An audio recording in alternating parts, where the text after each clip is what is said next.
The quiet hum of the air conditioning system was the only sound that filled the ornate ballroom of the Manhattan Grand Hotel. The scent of polished wood and expensive cologne hung in the air as 300 spectators sat in perfect silence, their eyes fixed on the central stage where two figures sat opposite each other. One was Mikhail Volkov, the reigning world chess champion for the past 8 years, a man whose very presence commanded respect. His fingers, long and weathered from decades of moving chess pieces, tapped rhythmically against the edge of the table. His steely gray eyes, cold as a Siberian winter, stared across the chessboard with an intensity that had broken many opponents before the first piece was even moved.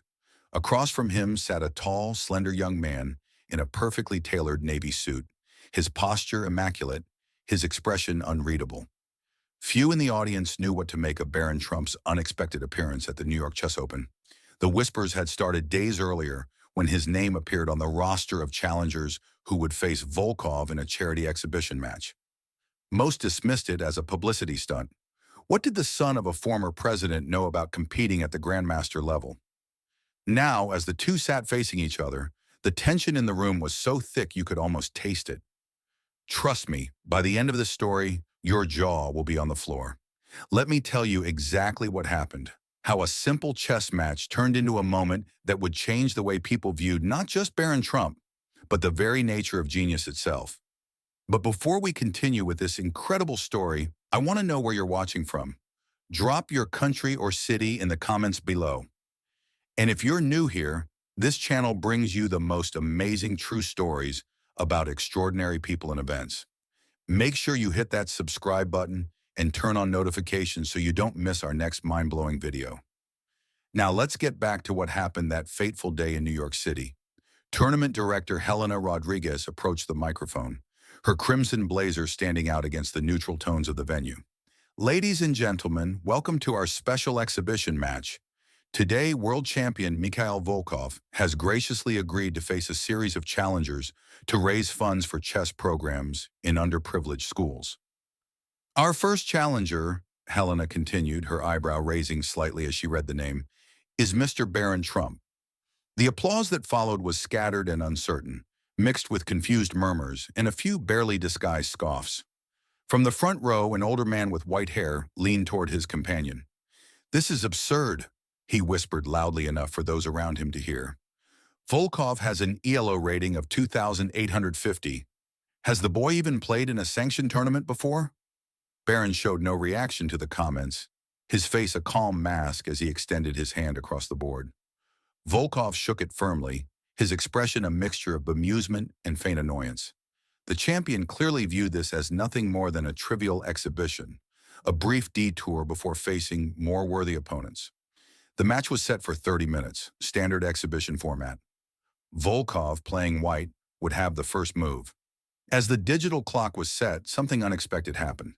Barron leaned slightly forward and spoke, his voice quiet but clear enough to be picked up by the microphones positioned around the table. "I admire your Sicilian defense counter in the 2022 World Championship, Mr. Volkov, particularly your knight sacrifice in the 18th move. It was inspired." Volkov's hand froze momentarily above his king's pawn. His eyes, previously dismissive, now studied the young man with renewed interest. That particular match had indeed been a masterpiece of strategic depth, but it wasn't the kind of detail a casual observer would notice or appreciate. With a slight nod, Volkov made his opening move, the classic king's pawn to a 4, and pressed the clock. What no one in that ballroom knew was that chess had been Barron's private obsession since he was 6 years old. While the world focused on his father's political career, Barron had spent countless hours in quiet study, analyzing matches, developing strategies, and playing against chess engines he had programmed himself. He had never sought attention for his skills, preferring the sanctuary of private matches and anonymous online games. Until now, the first 10 moves proceeded rapidly, with both players following standard opening theory. Volkov chose a classic Ruy Lopez opening, and Barron responded with the Berlin defense, solid, respectable choices that revealed nothing about either player's true intentions. The audience watched with mild interest, most still expecting a quick and painless defeat for the young challenger. But as the middle game developed, something shifted. Barron's 12th move, knight to f5, caused a barely perceptible change in Volkov's expression. It was subtle, a slight narrowing of the eyes, a momentary pause before reaching for his bishop. To most observers, nothing seemed unusual, but chess commentator Grandmaster Sophia Chen, who was providing analysis for the online broadcast, suddenly sat up straighter in her chair. "That's unexpected," she murmured to her co-commentator. "It's not a conventional move, but it creates fascinating dynamics on the king side." Volkov responded with a careful bishop retreat, but the momentum of the game had subtly shifted. The Russian began taking longer to consider his moves, his famous 20-second average response time stretching to 40 seconds, then a full minute. By move 16, the whispers in the audience had ceased entirely. Even those with only a casual understanding of chess could sense that something remarkable was unfolding. Barron's pieces were advancing in a coordinated pattern that seemed to anticipate Volkov's responses 2 or 3 moves ahead. It wasn't just that he was playing well. He was playing with a style that seemed specifically designed to counter Volkov's well-documented strengths. The champion's fingers no longer tapped confidently, but now pressed against his temple as he leaned forward, his brow furrowed in concentration. The smell of tension began to replace the cologne in the air, a subtle shift that matched the changing atmosphere in the room. At move 24, Barron made a move that would later be analyzed in chess publications worldwide. He sacrificed his queen, the most powerful piece on the board, in what appeared to be a catastrophic blunder. Gasps rippled through the audience. A woman in the third row actually covered her mouth in shock. Volkov himself looked up, his expression a mixture of confusion and suspicion, as if expecting some sort of trick. "Oh my God," whispered Sophia Chen in the commentary booth, her voice tinged with disbelief. "That's not a mistake. That's the Karlov sacrifice." Her co-commentator looked confused. "The what?" "I'm not familiar with that term." "Because it's not a standard tactic," Sophia explained, her voice quickening with excitement.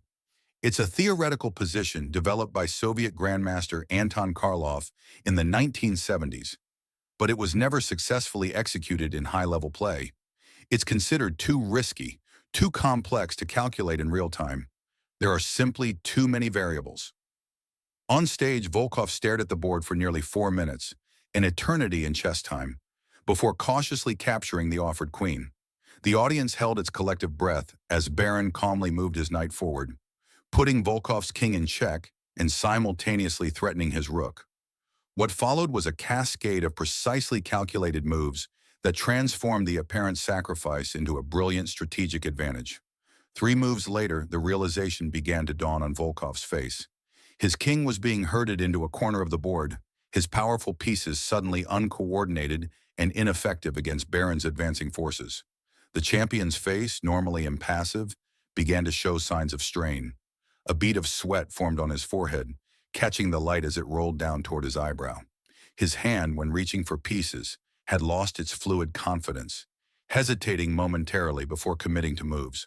The legendary Volkov, who was rumored to calculate 20 moves ahead, was being outmaneuvered by a young man many had dismissed as a dilettante.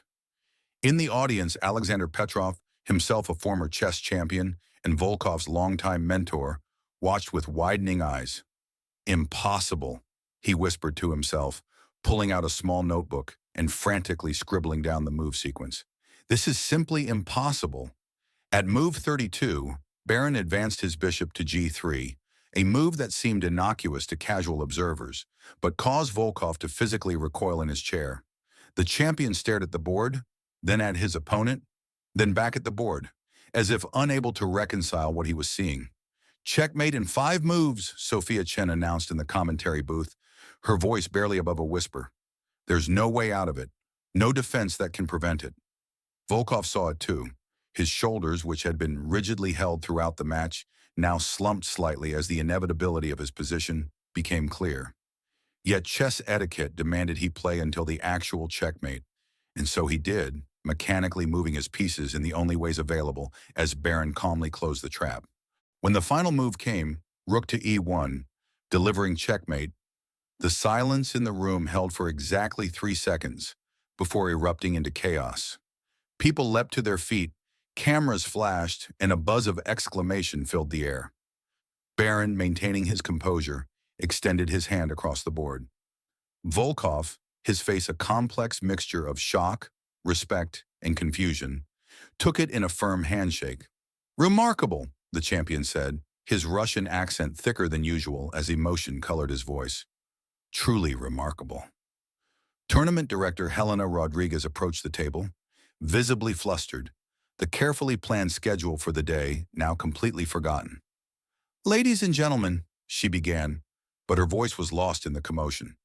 It took several attempts before she could make herself heard. "Ladies and gentlemen, in my 20 years organizing chess events, we have just witnessed." She struggled to find the words, eventually settling on the simple truth.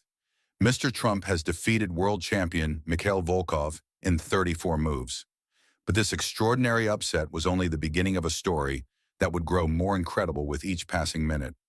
As Barron rose from his chair, a voice called out from the audience. "Fluke!" The word cut through the excited chatter. "A prepared sequence against an unprepared opponent. It proves nothing." The speaker was Dmitry Kasarov, Volkov's tactical coach and a grandmaster in his own right. His face was flushed with anger as he pushed his way toward the stage. In a serious match with proper preparation, the result would be very different. Barron, who had been quietly gathering his notes, looked up, his expression still calm despite the accusation. "Perhaps," he said simply. Volkov, however, had recovered his composure and now stood with the dignity that had made him a respected champion. "No, Dmitry, there was no fluke here. I was outplayed fairly, by a genuine talent." He turned to Barron. "But my coach raises a fair point, in his own way. One game is not a true test. Would you consider a proper match? 5 games with classical time controls?" The audience collectively held its breath. What had begun as a charity exhibition was transforming into something unprecedented. But there was another layer of drama unfolding that few in the room were aware of. Seated in the back row, partially obscured by a pillar, was Dr. Elizabeth Warren, no relation to the politician, one of the world's foremost researchers in cognitive psychology and expert performance. She had come to observe Volkov as part of her studies on chess expertise and mental processing. Now her attention was entirely focused on the young man who had just achieved the impossible. As Barron considered Volkov's challenge, Dr. Warren quietly removed her phone and sent a text message to her research partner. "Cancel my appointments for the week. Something extraordinary is happening here. Subject demonstrating pattern recognition and tactical calculation beyond anything in our studies." On stage, Barron's response was measured. "I would be honored, Mr. Volkov. Though I should warn you, I've analyzed most of your 1,800 recorded matches, and I don't play the same way twice." A murmur ran through the crowd. Was this confidence or arrogance? Either way, the challenge had been accepted, and chess history was about to be rewritten. As the news of Barron's victory spread, the global chess community exploded with theories and analyses. Chess engines running on supercomputers attempted to recreate the brilliance of his queen's sacrifice, with many failing to find the same line of play until analyzing dozens of moves deep. Online forums debated whether it was genuine skill or simply a prepared variation. Videos of the match spread across social media, with grandmasters offering contradictory opinions about what had transpired. But one question echoed throughout. Who was Barron Trump as a chess player, and where had he been hiding this extraordinary talent? The answer began to emerge from an unexpected source. A prominent chess streamer known for his deep dives into online play announced a startling discovery. "I've been cross-referencing moves from today's match with anonymous online accounts, and I believe I found something significant. An account under the username Silent Knight 7 has been quietly decimating grandmasters on private servers for years. The playing style is identical." If the revelation was true, it suggested something even more astonishing than today's victory. Barron had been developing his skills in secret, testing himself against the world's best without ever revealing his identity. The next morning, as Barron prepared for the second match, the pressure had intensified exponentially. Camera crews lined the hotel entrance, chess enthusiasts crowded the lobby, and security had been tripled. Inside his suite, the young man sat cross-legged on the carpeted floor, eyes closed, his breathing measured and controlled. The soft knock at his door revealed Dr. Warren, the cognitive psychologist he had noticed watching from the back of the room yesterday. "Mr. Trump," she said, her voice carrying the precise cadence of someone accustomed to scientific presentations. "I apologize for the intrusion, but I believe what you demonstrated yesterday goes beyond exceptional chess talent. From a cognitive science perspective, your performance suggests processing capabilities that, well, frankly, that challenge our current understanding of human mental limitations." Barron's expression remained neutral, but something flickered in his eyes. A brief acknowledgement that this was not the first time he had heard such an assessment. "You want to study me," he said. It wasn't a question. "With your permission, yes. Nothing invasive, just some cognitive tests and perhaps monitoring during your matches. What you're doing could advance our understanding of human potential." He considered the request briefly before nodding. "After today's match, on one condition, whatever you discover stays confidential until the championship series is complete. I don't want outside narratives influencing the games." Dr. Warren agreed immediately, not realizing that her scientific curiosity was about to entangle her in something far more complex than academic research. The second match began with tension so thick it seemed to press against the skin of everyone in the ballroom.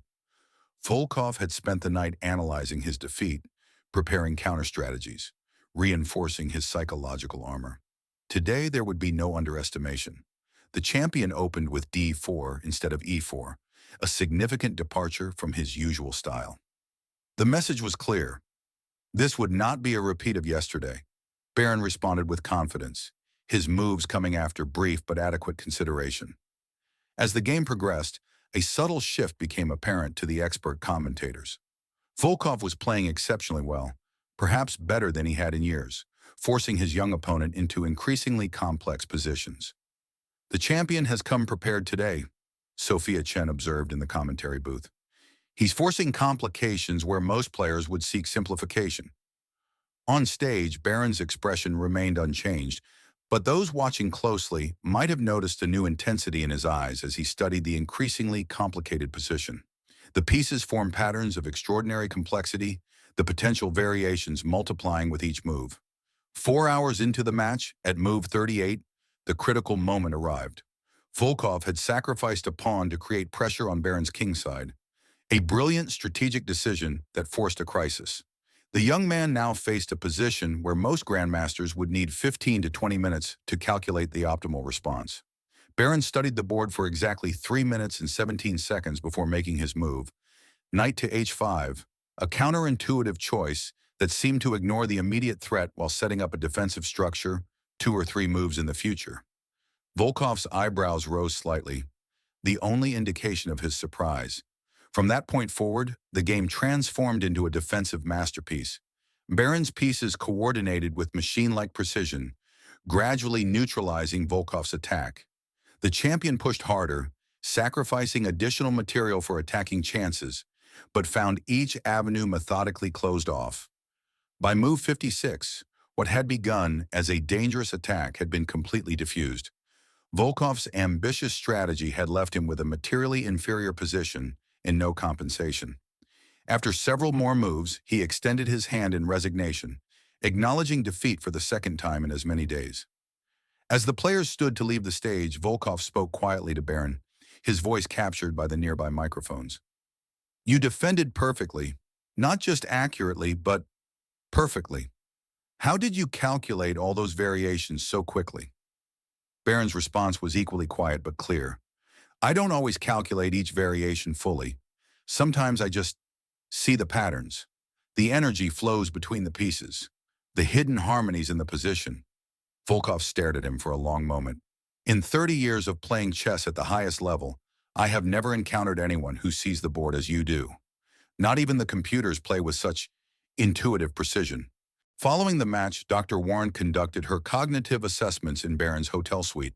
The results were so extraordinary that she called in Dr. Robert Chen, director of the National Institute of Cognitive Research, to verify her findings. "This is unprecedented," Dr. Chen murmured as he studied the results of Barron's pattern recognition and processing speed tests. "Your brain isn't just working faster, it's working differently. the synchronization between various cognitive processes, the ways you identify and manipulate complex patterns. We've theorized about these capabilities, but I've never seen them demonstrated at this level. As they attached electrodes to monitor Barron's brain activity during chess problems, the readings caused both scientists to fall into stunned silence. The whole brain is working in perfect concert, Dr. Warren whispered. It's like a symphony where every instrument is perfectly in tune and precisely coordinated. Dr. Chen's scientific skepticism visibly battled with the evidence before him. It's as if you're not calculating variations sequentially, but perceiving them as a unified system of possibilities, like seeing an entire music score at once rather than reading it note by note. When the test concluded, Dr. Chen carefully removed the electrodes, his hands slightly unsteady. Mr. Trump, what you're demonstrating challenges much of what we thought we understood about human mental limitations. Barron stood, straightening his shirt. Am I normal? He asked, and for the first time, a hint of vulnerability showed through his composed exterior. Dr. Chen considered his words carefully. You're human, Mr. Trump, completely and entirely human. But you appear to be utilizing your brain in ways we didn't know were possible. Your brain is processing information in a fundamentally different way. Before they could discuss further, news broke that preliminary information about the cognitive tests had leaked to the media. Headlines proclaiming the next stage in human evolution and chess prodigy shows unprecedented mental abilities flooded news sites and social media. The scientific community reacted with predictable skepticism to such sensational claims, but the public's imagination had been captured. Overnight, the chess match transformed from a sporting event into a philosophical and scientific flashpoint. Was humanity witnessing the emergence of new cognitive possibilities? Was this a glimpse of the next stage in human mental evolution? The final match was moved to Lincoln Center to accommodate the extraordinary public interest. Teams of scientists set up sophisticated monitoring equipment behind glass observation panels, while the audience included chess enthusiasts, scientists, journalists, politicians, and celebrities. Perhaps the most concentrated gathering of human achievement and influence ever assembled to watch a board game. As Barron and Volkov took their seats for the decisive third match, a hush fell over the hall. This was no longer just about chess. It was about witnessing something that might redefine our understanding of human potential. The game began with Barron playing white, choosing a rare but theoretically sound opening that immediately took the match into relatively unexplored territory. As the game progressed, the monitoring equipment tracked every physiological response, confirming the extraordinary patterns observed in the laboratory tests. Move by move, Barron constructed a positional masterpiece that chess engines would later struggle to fully appreciate. It wasn't just technically brilliant, it demonstrated an aesthetic harmony that seemed to transcend conventional strategic understanding. When Volkov finally tipped his king in resignation after 41 moves, the crowd erupted in applause that continued for nearly 5 minutes. But the most significant moment came after the applause died down, when Volkov himself stood and addressed the audience. Today, I have been privileged to witness something beyond exceptional chess talent, the champion said, his voice carrying emotion rarely displayed in public. Whether through years of dedicated study or through a gift we don't yet understand, Mr. Trump has demonstrated that human potential extends further than we imagine. In chess, we say that the beauty of a game is found not in the victory, but in the truth it reveals. Today, we have glimpsed a profound truth about human possibility.